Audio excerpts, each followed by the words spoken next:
In fact, we are learning that the Union Commerce Minister Piyush Goyal, while talking about India's trade talks with the United States at the Berlin Global Dialogue, has said, and I quote, "We are talking to the US, but we do not do deals in a hurry with deadlines or a gun to our head." Remember, this is not the first time that the Commerce Minister has made such a statement. He's always maintained that India holds its ground and that any tranche of the bilateral trade agreement will only be arrived upon after careful deliberation and once Indian interests are also kept in mind. Let's listen in to what Piyush Goyal has had to say.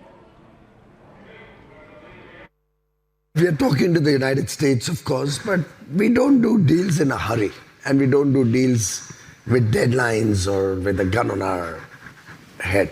India looks long term. India never takes decisions in a rush or on the pressure of the moment. And we've accepted if there's a tariff on us, there is a tariff on us. We're looking how to overcome that. We're looking at newer markets. We're looking at a stronger demand impetus within the Indian economy. So we have a very resilient structure. TV18's Parikshit Luthra joins me on the broadcast. Parikshit, the timing is very interesting. So take us through what are the pressures that he's referring to at the moment, and the location, because remember, he's in Berlin and he's expected to be traveling for the EU trade deal as well. When he speaks about exploring newer markets, what does that mean for India at the moment? Well, we'll have to, of course, see the fact that Piyush Goyal was addressing a summit, was speaking in Berlin, and he was speaking about both trade negotiations with the European Union and the United States. He was not singling out any one particular country, but at the same time said, we are not going to come under any sort of pressure. We're not going to negotiate with a gun on our heads. So you may impose tariffs on us, there may be threat of sanctions, but we will negotiate on our terms. We'll only agree to a deal which is acceptable to us and is a win-win for both sides. He also spoke about being singled out when it comes to buying Russian oil. This is because Europe for long has been a big purchaser of Russian oil and gas.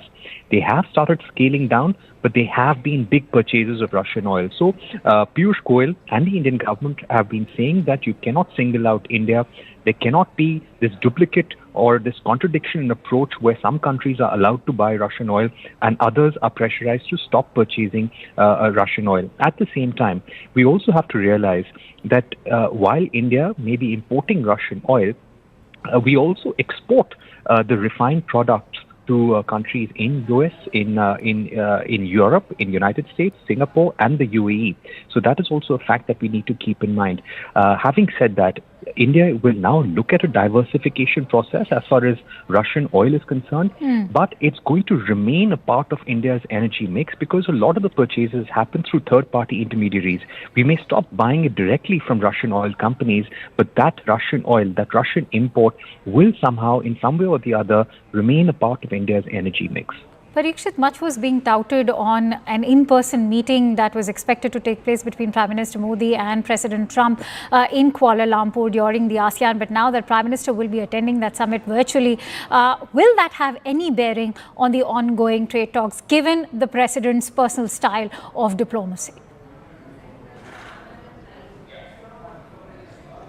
Almost on a regular basis, even though we're not meeting personally or in person, face-to-face, on the phone, the conversations are taking place at the highest level, at the level of secretaries in the MEA, in the Ministry of Commerce. Having said that, sources in the government telling us that talks have been progressing very positively. They are working on the advanced contours of the trade agreement, but we're yet to find a landing zone as far as the average tariff goes. Now, according to the industry on both sides, a good tariff rate would be somewhere between 10 to 15%. But eventually, there has to be political consensus on both sides. We know that both goods tariffs, non-tariff barriers are up for discussion right now. US does want a lot of market access in areas such as agriculture, dairy, even the automobile sector. But when it comes to agri and dairy, India has completely drawn those red lines. Both sides are still hopeful that there'll still be some sort of deal by the end of this year. But yes, it'll require a nod from President Trump. It'll have to be politically acceptable to the Indian Prime Minister as well.